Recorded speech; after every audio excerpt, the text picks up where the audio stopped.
tidak boleh terlalu mencintai dunia? Kenapa kita tidak boleh terlalu mencintai dunia? Ya, karena dunyaka tumhi. Dunia itu memang indah, tapi ingat dia bisa menghancurkan dirimu.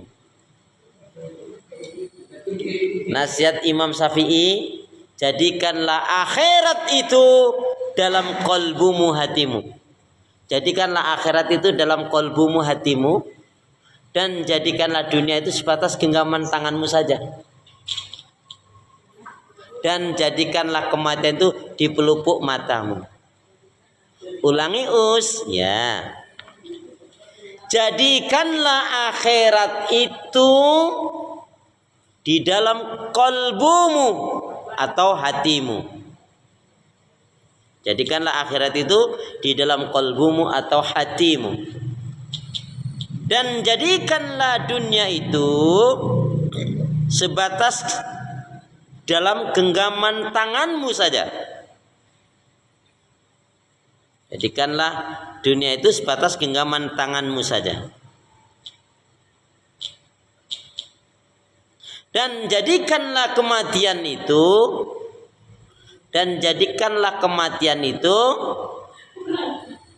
ulangi.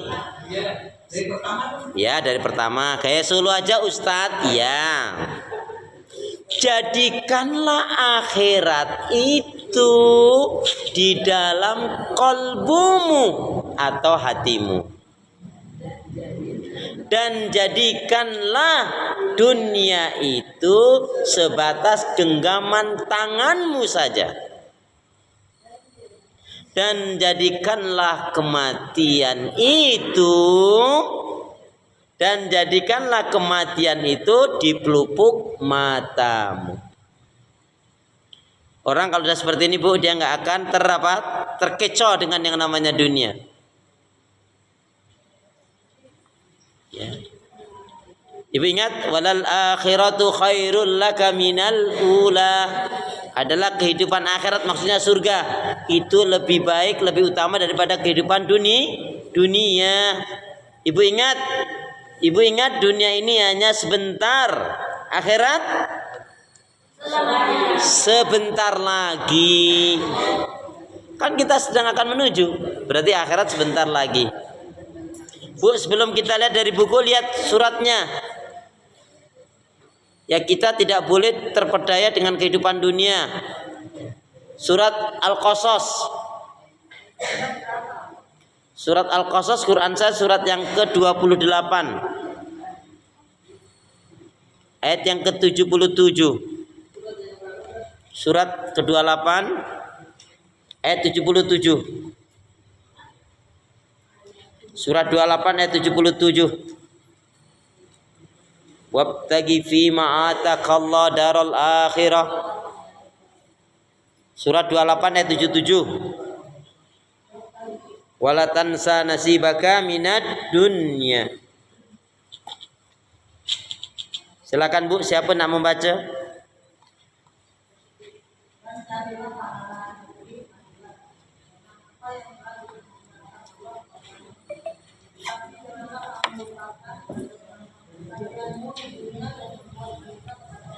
Ya.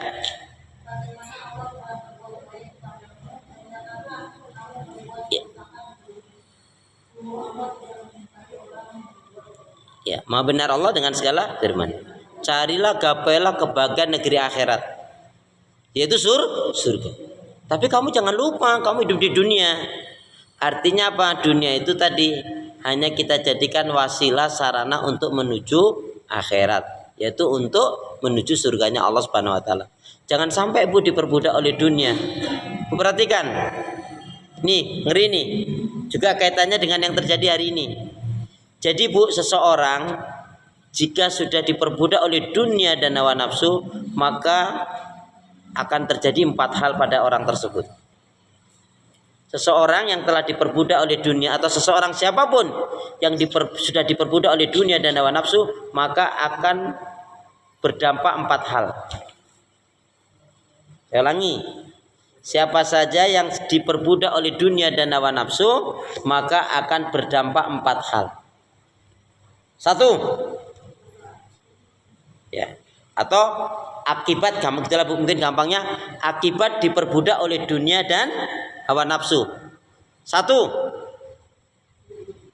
Ulangi lagi, Us. Nah. Akibat apa tadi?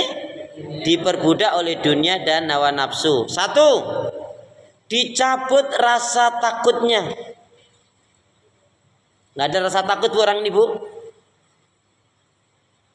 Kalau orang udah nggak punya rasa takut, ngeri loh bu. Dicabut rasa takutnya. Yang kedua, dicabut rasa malunya. Bu, orang kalau udah nggak punya malu bu, salat cengenges saja bu. Error.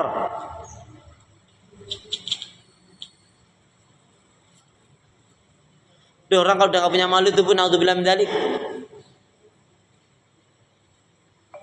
Malu bertanya? Ya nggak tahu lah, nggak sampai tempat gitu ya. Kok nyesat-nyesatin bu, serem banget sih.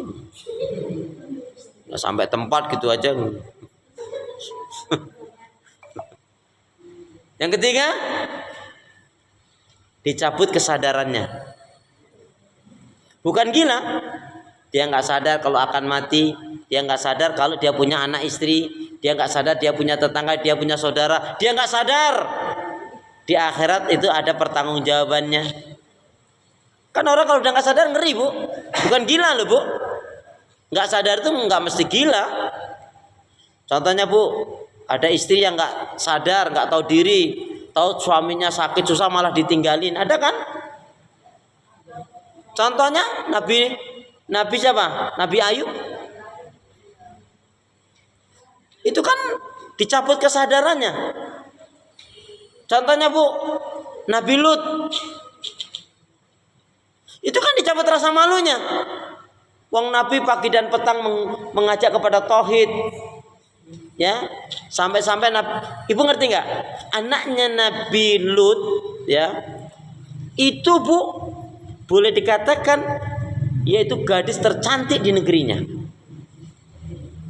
Jadi bukan, mohon maaf ya, bukan hanya sekedar wanita biasa, wanita tercantik di negerinya. Makanya Nabi Lut mengatakan, wahai kaum laki-laki, maksudnya apa? Itu laki-laki, nikahi anakku. Tapi kalau sudah dicabut rasa takutnya, rasa malu, kesadarannya, apa dia bilang apa bu? Hei Lut, kami nggak nafsu dengan anak kamu.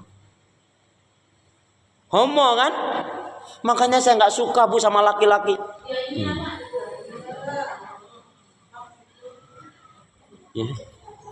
Itu kan nggak sadar kan istrinya Nabi Lut bu? Atau kalau suaminya seorang nabi,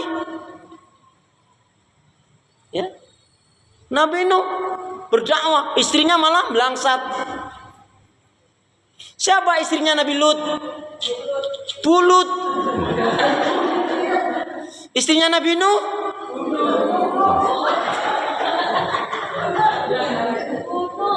Loh iya toh? Istrinya Nabi Lut? Bulut. Istrinya Nabi Nuh? Astagfirullah. Ya Allah, ya Allah.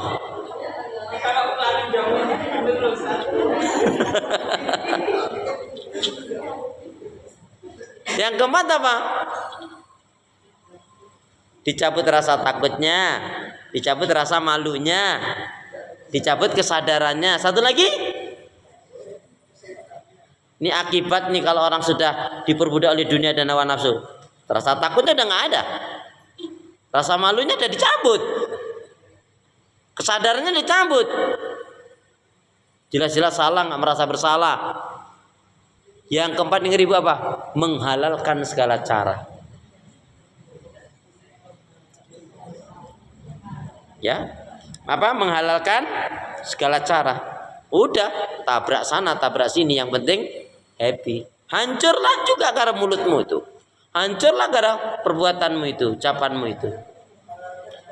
Ya, makanya betul, mulutmu, lidahmu adalah surga nerakamu. Harimau di hutan sana.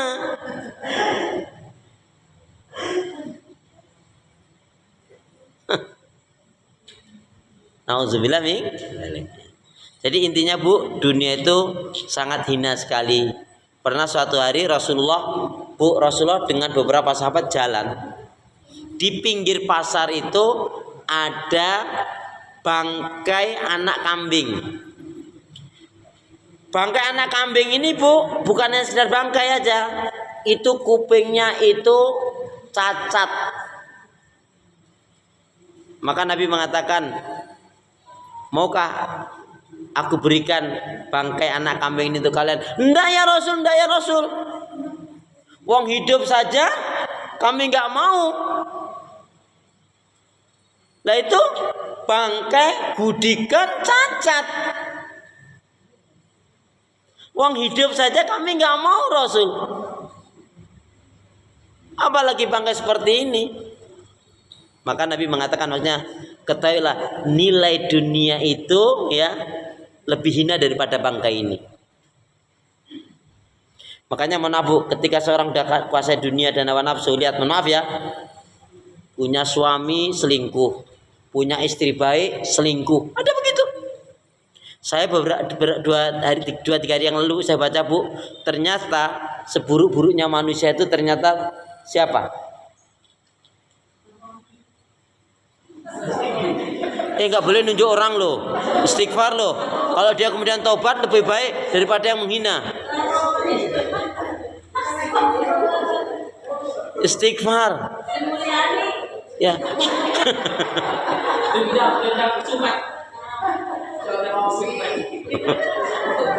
Bu, jadi siapa manusia yang buruk itu? Ternyata manusia yang buruk itu adalah siapa saja yang diberi paras wajah. Kalau perempuan cantik, kalau laki tampan, tetapi busuk hatinya dan buruk akhlaknya. Itulah seburuk-buruknya manusia. Qadarullah Bu ya, qadarullah, pelacur itu secara wajah cantik. Tapi ketika kita lihat dengan timbangan iman, langsung jijik kita. Ya enggak? Maka kalau ada laki-laki kok seneng dengan pelacur, goblok banget itu. Apalagi itu mahal, kelas tinggi, berarti banyak yang pakai toh. Najis toh. Uang nikah aja halal kok. Ha toh? Nauzubillah min dzalik.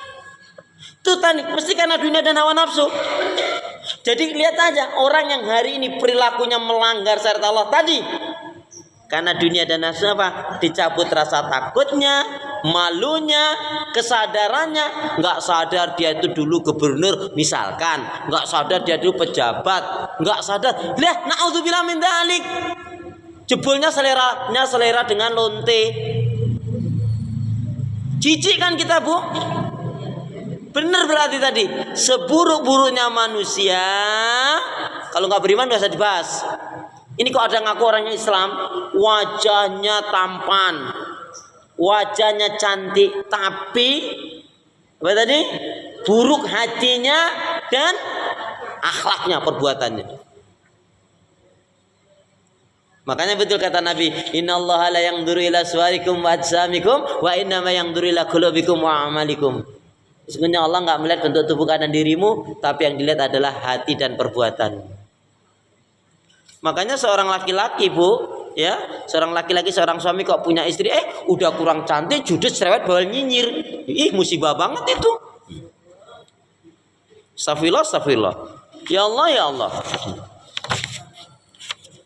Ya, baik ya. Semoga kita terhindar dari apa? Segala keburukan dan fitnah. Amin ya rabbal alamin.